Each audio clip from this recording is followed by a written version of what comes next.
Ira Ningsih Aksin atau kerap disapa Teh Iin adalah pendiri Yayasan Rumah Teduh Sahabat Iin, lembaga kemanusiaan yang menyediakan rumah singgah gratis bagi pasien kurang mampu.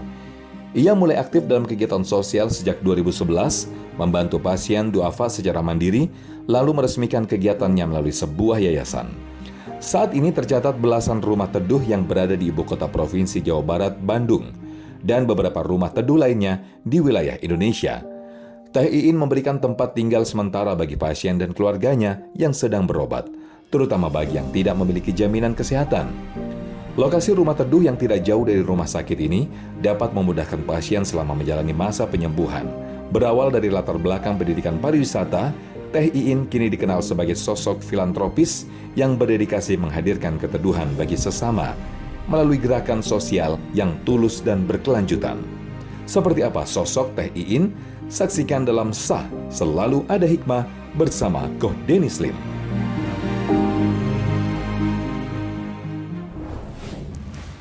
Sah Selalu Ada Hikmah. Bismillahirrahmanirrahim. Assalamualaikum warahmatullahi wabarakatuh. Alhamdulillah, segala puji hanya kepada Allah, dan mari kita bersalawat kepada baginda Rasulullah Muhammad sallallahu alaihi wasallam beserta keluarga dan sahabatnya. Kali ini tentu kita akan mengambil hikmah dari narasumber yang luar biasa. Nama lengkapnya nih kalau bacain Ira Ningsih Aksin, orang taunya Teh Iin ya. Udah belasan tahun beliau mendirikan rumah teduh ini, rumah singgah yang kita tahu ya amat sangat banyak orang terbantu. Tapi kerennya lagi nggak cuman itu, beliau juga menjadi founder dari Peaceful Land yang menjadi jalan keluar pertolongan dari Allah untuk supaya yang kena masalah mental health, mental issue juga bisa sembuh sampai benar-benar jadi manfaat lagi di umat. Bismillah ya. Kita akan ajak-ajak ngobrol kepada beliau nih. Kita langsung tanya aja ya. Assalamualaikum warahmatullahi wabarakatuh. Waalaikumsalam. Teh Iin sehat ya? Alhamdulillah kok. Alhamdulillah. Izin ngobrol-ngobrol. Siap. Insya Allah. Ini yang paling pertama tentang rumah teduh dulu izin. Karena kemarin juga baru rame lagi. Karena menjadi wasilah pertolongan juga untuk daerah ya. Iya. Nah, ini waktu awal ngediriinnya tuh gimana Teh? Diajakin kah? Atau ada motivasi apa sampai akhirnya berdiri? Ya, alhamdulillah, Allahumma sholli wa sallim wa barik alaih. Bismillahirrahmanirrahim. Jadi awalnya tuh kan memang karena baru hijrah itu ya Koh ya. Terus kayak ngerasa terlalu nikmat, terlalu indah apa yang udah Allah kasih ke Iin. Terus kayak lagi pengen lebih berkhidmat dan pengen berjuang di jalan Allah. Jadi sebelum sampai ke pasien-pasien tuh sebetulnya Iin nyari dulu. Aku sempat ikut ke kayak organisasi kemanusiaan. Pengen aktif lah ya. Pengen aktif, kayak lebih pengen memberikan sesuatu untuk umat gitu. Ya. Gitu. Kayak nggak cukup sih, kayak cuma sholat aja kayak kurang gitu. Iya. Jadi sempat nyoba kesana kesini.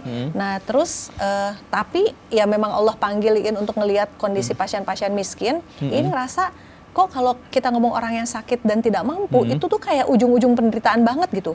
Karena kenapa? Aku berpikirnya kalau orang nggak sekolah, tapi dia sehat, ya udahlah nggak apa-apa nggak sekolah, tapi dia sehat misalnya ya, dia masih bisa menjadi apa aja, dia masih bisa menikmati ibadah gitu. Iya. Tapi kalau orang sakit, kemudian dia nggak mampu, itu ibaratnya makan steak juga udah nggak enak gitu. Oh, udah apa aja nggak enak. Semua serba enak dan ibadah ujung-ujungnya pun terhalang. Betul. Dan yang lebih mengerikan, Iin menyaksikan betul kok gimana orang yang udah luar biasa penderitaannya dalam keadaan sakit itu kan bisa kepleset kepada kufur nikmat. Iya, nyalahin Allah. Nyalahin nantinya. Allah. Bahkan kita ngelihat banyak kejadian yang kemudian mereka rela melepaskan akidahnya demi untuk mendapatkan pengobatan dan seterusnya itu kan ada gitu. Jadi Iin pikir, aduh ini kayaknya zona yang harus aku coba perjuangkan karena menurut Iin luar biasa gitu ujiannya dan akan luar biasa bahaya untuk tauhid kita sih, untuk akidah kita. Dan sekarang sudah 17 tahun kalau terhitung tahunnya ya. Kurang lebih 17 tahun. Dan sudah berapa tempat Teh disampaikan? Alhamdulillah Allah kasih amanah hari ini udah 21 rumah kok di 4 kota. Bandung, Jakarta, Sukabumi dan Malang. Layanan yang diberikan itu apa aja Teh di rumah singgah, di rumah teduh? Nah, alhamdulillah rumah teduh itu bukan cuma sekedar rumah. Kalau rumah doang, Iin cuma tinggal bayar rumah kontrakan selesai ya. Tapi karena dari awal tuh aku memang hand to hand dengan mereka. Jadi Iin tahu banget kendala-kendalanya. Kayak misalnya mereka hari ini BPJS tidak bisa menyelesaikan semua masalah. Hari ini dengan segala kemiskinan yang terjadi di masyarakat, jangankan berobat, BPJS aja nunggak. Iya. Jadi kita belum ngomong lagi dia berobat, mau starting berobat aja nggak bisa karena memang masih ada tunggakan dan segala macam, belum keterbatasan kebayang. obat dan segala macam. Sampai jangan-jangan mereka juga takut mau berobat juga, mikirin biayanya. Banget kok. Makanya kenapa aku alhamdulillah banyak relawan di lapangan itu sedih banget loh kita nemuin masyarakat yang dalam keadaan udah babak belur, udah stadium lanjut baru akhirnya berobat itu karena apa? Mereka nggak berani datang berobat. Ada yang nggak punya BPJS, ada yang nunggak, ada yang mikirin nanti kalau saya berobat makannya tinggalnya gimana, segala macam. Jadi Ya Allah. Pernah ketemu sama yang nyerah gitu nggak sih Teh? banyak, bahkan yang kayak memang kalau orang Sunda bilang aral tuh kayak udah marah banget gitu. Itu Iya. yang justru yang ingin pengen dampingin. Jadi gini kok menariknya dakwah di bidang kesehatan ini, Iya. kita harus memahamkan kepada mereka tidak dengan langsung bahasa ayat ya. Iya. Kalau aku udah nggak pede banget sih kalau kayak ngomong ibu sabar, udah paling sabar. Pandaian mereka tentang sabar. Betul, lebih luas sabar mereka daripada aku gitu. Tapi gimana caranya meyakinkan bahwa sedalam apapun penderitaan mereka, Allah tuh dengan kalian loh. Betul. Jadi nggak menunjukkan bahwa Allah sayang itu kalau dalam pengalaman aku nggak bisa hanya dengan kata-kata, tapi menunjukkan dengan real pertolongan Allah gitu. Kitanya ada di situ. Betul. Mereka butuh apa, tahu-tahu kita yang jadi Ada, jalannya. betul, situ tuh. Masya Allah. Bagi waktunya berarti gimana? Teh kan pasti ada kesibukan, amanah Iya, dan lain-lain. Ini iya, kok jujur kalau orang tanya itu ya sampai hari ini juga mikir, kau bayangin ya 21 rumah tuh aku ngontrak semua ya. Tiap bulan ada aja rumah yang jatuh tempo. Oke. Aku tuh pengeluaran bisa 350 minimal sampai bulan lalu aku pengeluaran 700 juta sebulan. Karena gede di rumah. Followers sedikit. La haula wala quwata La illa haula billah. wala quwata illa billah. Terus ada suami yang diurusin, ada anak, masih punya anak yang kecil. Jadi kalau dipikir-pikir pakai akal tuh kayak nggak kekejar sih kok. Tapi di situ letak indah dan adiksinya sebetulnya. Betapa ingin melihat ini semua pengaturan Allah aja. Mengatur semuanya dengan indah, menyempurnakan semuanya, mencukupi semuanya. Ini Allah semua, makanya ingin Masya Allah. Barokah Teteh. Amin. Ini makin penasaran nih Teh, Masya Allah nih. Tapi kita harus jeda dulu. Iya, iya. Habis ini kita akan tanya lebih lanjut bagaimana perjuangan beliau untuk mengatasi mental issue di masyarakat. Jangan kemana-mana, tetap di Sa, selalu ada hikmah. Makanya kenapa mental itu buat aku masuknya udah bab nahi mungkar kok. Ini bukan masalah cuman kita mengobati orang. Kenapa? Selalu ada hikmah. Balik lagi dengan narasumber kita yang luar biasa, Teh Iin, sekaligus guru kita nih, Masya Allah. Dan tahu tidak, sebelum tadi kita mulai, Koko udah banyak ngobrol dengan beliau. Ternyata cara penanganan mental health di masyarakat, terutama bagi kasus-kasus yang mohon maaf ya, korban perkosaan, persodomian itu, na'udzubillah, kita masih salah. Akan kupas lebih banyak di sini biar kita semua yang nonton pada tersadar ya. Insya Teh, Allah. keresahannya gimana Teh yang tadi disampaikan, Masya Allah? Karena sekarang katanya kalau misalnya ada kayak gitu main seenak aja di pesantrenin. Padahal jelas-jelas pesantren itu lembaga pendidikan, Iya. buat yang orang pengen ngaji. Iya. Dia sebetulnya nggak kuat, pengen nyingkirin orang yang udah dia nggak kuat ngurusnya gara-gara Iya. ada masalah mental.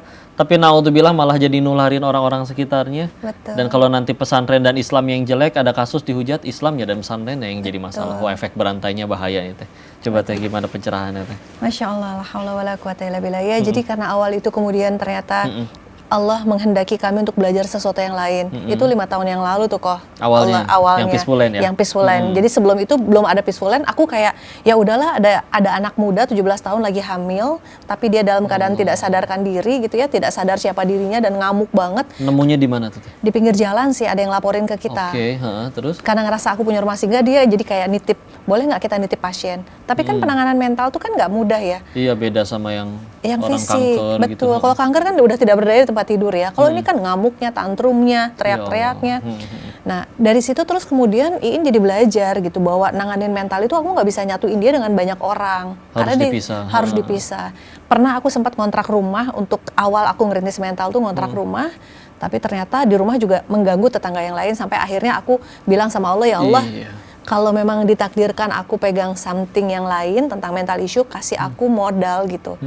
Untuk bisa menangani mereka secara lebih personal, lebih private gitu. Ya, jadi alhamdulillah akhirnya gara-gara kasus yang anak 17 tahun itu, kita jadi mulai belajar tentang mental. Dan seterusnya Allah terus satu-satu ngirimin pasien-pasien yang lain. Jadi kita bertahap belajar tentang banyak isu-isu mental dengan beragam triggernya gitu. Jadi kalau nyambung tadi Ko Denis tanya tentang bagaimana sekarang masyarakat banyak banget salah penanganan, Betul, itu jadi salah satu kegelisahan aku yang terbesar gitu. Karena apa? Karena memang minimnya mungkin ya edukasi atau pemahaman masyarakat tentang mental issue. Jadi mereka itu kalau nganggap anak misalnya banyak sedih, mengurung diri, atau misalnya katakanlah udahlah dia jelas korban bullying ya, ternyata dia Iya. recovery-nya nggak bisa cepet gitu ya. Kemudian dihakimi pula katanya kurang iman, kurang sholat, kurang zikir, Waduh. kurang taubat gitu. Waduh. Sehingga katanya karena imannya kurang kuat kita masukin aja ke pesantren. Dalam kondisi anak sedang seperti itu, Lagi down. lagi down, itu akan sangat nggak tepat. Lagi pengen diperhatiin banget, Lagi pengen disayang. diperhatiin, bahkan mungkin lagi hilang kepercayaannya kepada Allah, lagi Ya terputus Allah. koneksinya, itu nggak bisa langsung dihajar dengan ayat-ayat yang keras gitu. Ya Allah. Bahkan kalau memang kerusakannya udah sedalam itu, terpaksa kita memang harus melibatkan tenaga medis seperti psikiater Yang punya ilmunya. yang ya. punya ilmunya. Jadi hmm. memang bertahap kan. Kalau misalnya mungkin levelnya masih bisa ditangani oleh psikolog-psikolog, tapi banyak kasus memang udah harus ditangani oleh psikiater gitu. Nah, stigma-stigma bahwa orang dengan mental issue adalah orang yang kurang iman, Ya, gitu itu ya, juga orang tuh. yang kurang Orang ibadah. langsung ngecap biasanya. Teh. Ngejudge, judgment ini yang lagi berusaha kita pahamkan, nggak kayak gitu loh. Makanya kenapa dalam campaign mental yang kami lakukan di Peaceful Land, Iin selalu harus menceritakan secara komprehensif. Jangan lihat di ujungnya dong, ketika dia udah nggak sholat, ketika dia udah marah sama Allah gitu. Lihat di awalnya dong, Apa yang udah dia alami. apa yang udah dia alami. Ya Allah. Bahwa kemudian memang betul mungkin dia pemahamannya tentang agama atau tauhidnya atau imannya belum sedalam itu. Kita lihat lagi backgroundnya kok. Mereka belum dalam kan bisa jadi karena memang belum belajar, nggak ada Betul, akses, nggak ada yang betul. ngajarin juga. Itu. Terus kita berani ngejudge ketika kita ngelihat bahwa anak ini kurang, iya agama belum masuk loh ke rumahnya. Mungkin dia pakai kerudung, tapi agama nggak paham loh. Dia Belum nggak paham. tersentuh Belum. sebetulnya. Kasus paling ekstrim yang pernah Teteh temuin apa? Teh? Korban apa misalnya? Kayaknya semua mental tuh ekstrim, tapi Allah yang maha baik sedang mengajari kami banyak hal melalui kasus-kasus. Kami sekarang lagi menangani kasus pelecehan seksual yang sodomi. Anak kecil, pelakunya anak kecil, korbannya anak kecil. Kecil usia berapa Teh? Ini kok ya, ini Masya Allah ya. Yang Allah hadirkan itu, korbannya ini sekarang ketika aku temui dia kelas 5 SD. Kecil banget 5 kan. SD, korbannya, pelakunya Korbannya, pelakunya 14 tahun. SMP. SMP. Tapi yang kalau Denis harus dengar dari cerita ini adalah anak ini, korban ini kena abusement itu kelas 2 SD. Berarti udah jalan 3 tahun. Udah jalan 3 tahun. Tahu nggak ketika aku menemui dia di 5 SD itu, dia sudah menjadi pelaku baru. Itu hanya butuh 3 Dianya tahun. udah punya korban lagi. Udah punya korban lagi. Ya Itu ngeri ya, karena akhirnya aku kan memang memahami, makanya kenapa mental itu buat aku masuknya udah bab nahi mungkar kok. Ini bukan masalah cuman kita mengobati orang, kenapa?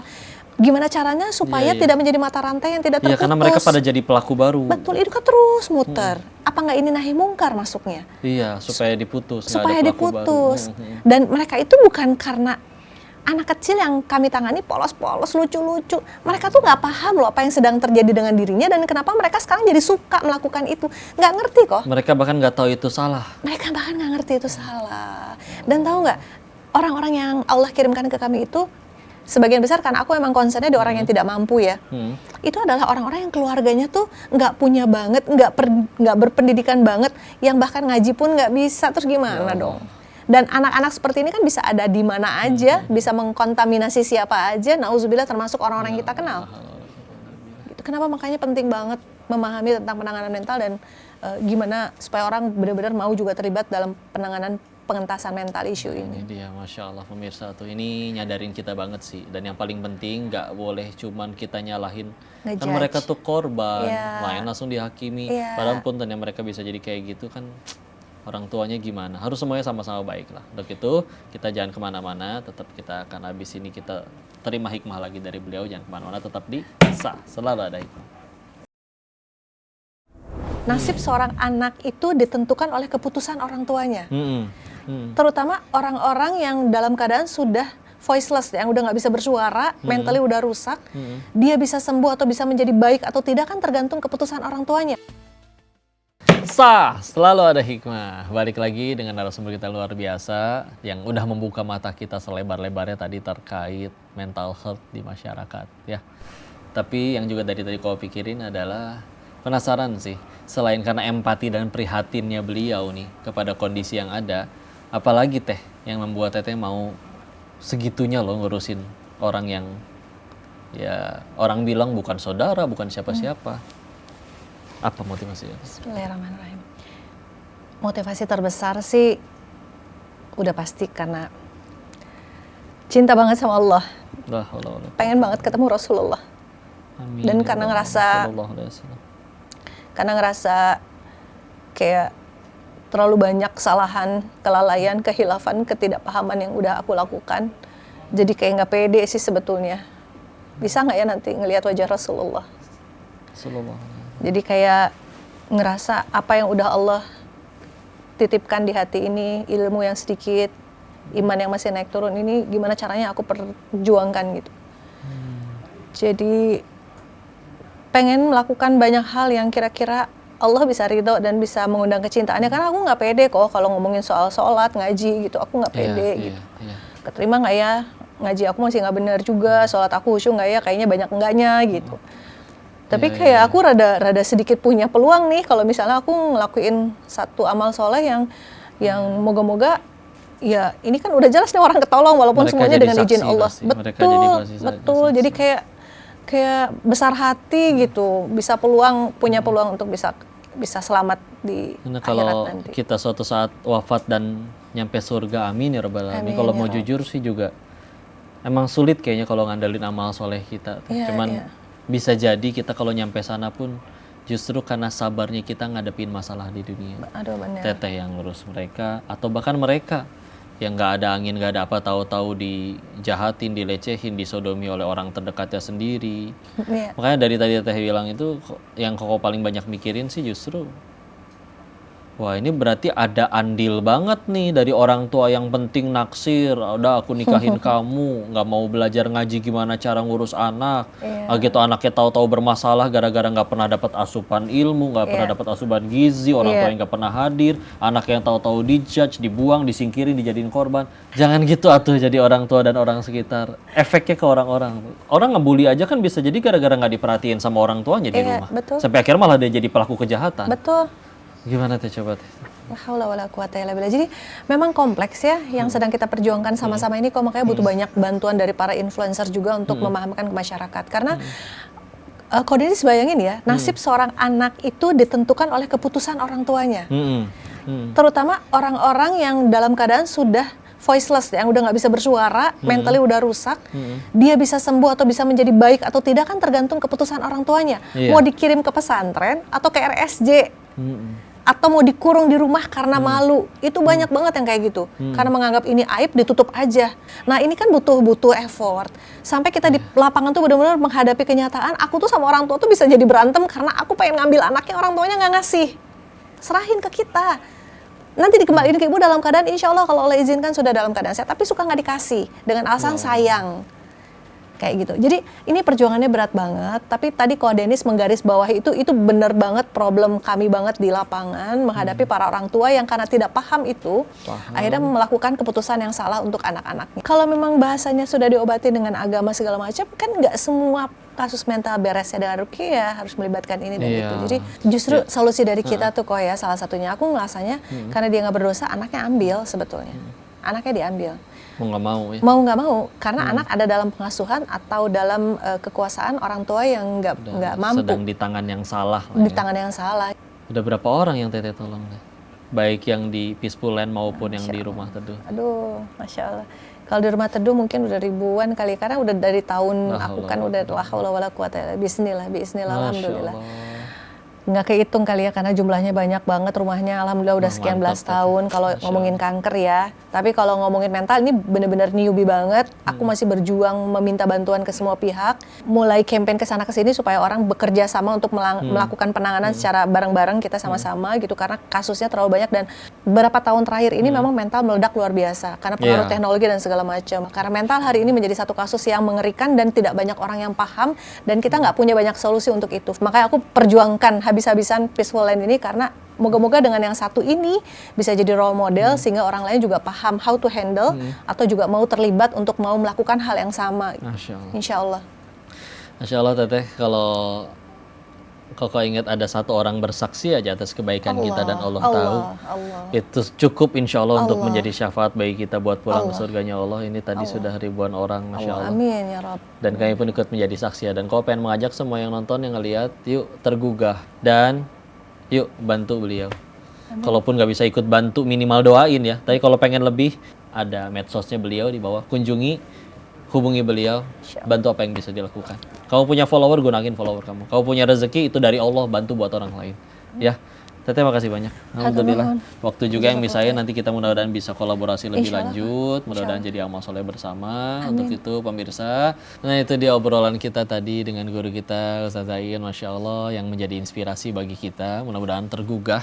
Dan kali ini kalau pengen ngingetin, kalau kalian pengen mengambil hikmah-hikmah lebih banyak lagi selanjutnya, saksikan episode selanjutnya dari Sah. Selalu ada hikmah. Sampai jumpa di episode selanjutnya. Salam wabarakatuh.